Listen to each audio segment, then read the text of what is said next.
Bonjour à tous, un exercice assez intéressant sur la continuité des fonctions numériques.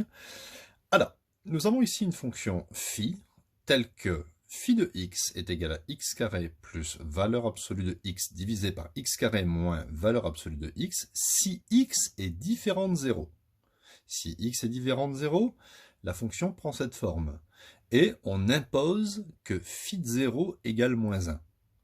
Et on se pose la question, est-ce que la fonction phi est continue pour x égale 0?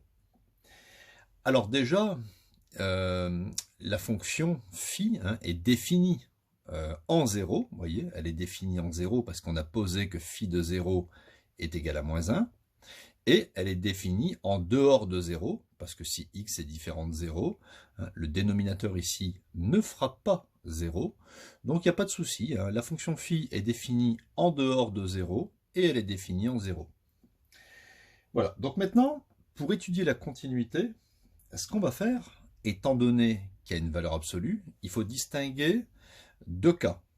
Si x est strictement négatif, à ce moment-là, la valeur absolue de x, on sait qu'elle vaut moins x.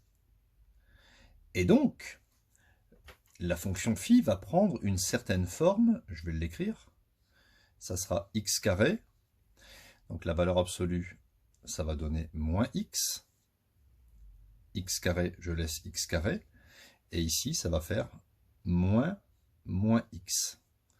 C'est-à-dire, moins, je peux mettre directement plus x.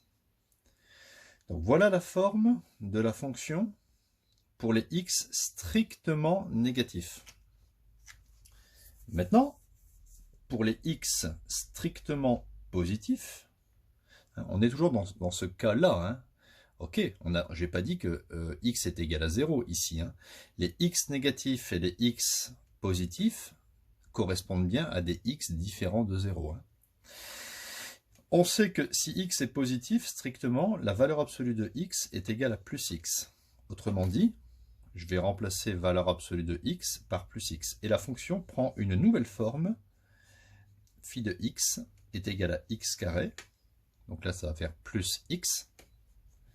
Divisé par x carré.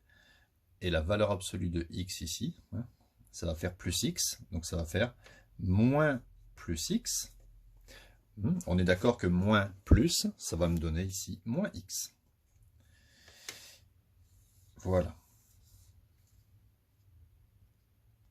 Donc, nous avons cet état de fait-là. On sait que phi de 0 égale moins 1. Et on sait que pour les x strictement supérieurs à 0, la fonction prend cette forme. Et pour les x strictement négatifs, la fonction prend cette forme, qui est une forme différente. Mais ce qu'on va regarder, pour qu'il y ait continuité ici en 0, pour qu'il y ait continuité en 0, il faut que la fonction se rapproche de moins 1 à gauche et que la fonction se rapproche de moins 1 à droite. À ce moment-là, on pourra dire qu'il y a une continuité en x égale à 0. Alors, on y va. On va calculer la limite de cette fonction, c'est-à-dire la limite de x carré moins x sur x carré plus x, lorsque x tend vers 0 par valeur négative, c'est-à-dire ici, vous voyez. On appelle ça aussi, ici on appelle ça les x0 moins. 0 moins, c'est un petit peu comme si vous dites moins 0,001. Alors il y a un problème, ça va faire 0 sur 0, mais je vais diviser en haut et en bas par x. Donc ça va faire limite. Donc si je divise par x, ça va faire x moins 1. x moins 1 sur, je divise par x. X carré sur x, ça fait x. Et x sur x, ça fait 1. Quand x tend vers 0 par valeur négative. Bon ben voilà, je remplace simplement ici x par 0. Donc ça fait 0 moins 1, ça fait moins 1. Je remplace x par 0 ici et ici. Sur plus 1, ça fait moins 1. Donc on dit souvent que la limite de la fonction à gauche de 0, ça fait moins 1. Je vais faire la même chose avec l'autre expression.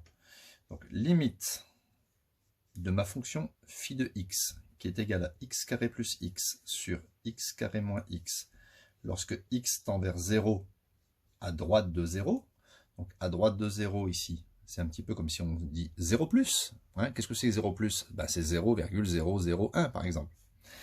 Là, on a toujours un souci parce que si je remplace x par 0, ça fait 0 au carré plus 0 divisé par 0 au carré moins 0. Donc 0 sur 0, il y a un problème.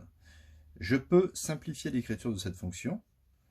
Je vais simplement diviser par x au numérateur et au dénominateur. Donc x carré sur x, ça fait x, x sur x, ça fait 1. Je divise x carré sur x, ça fait x, et x sur x, ça fait 1.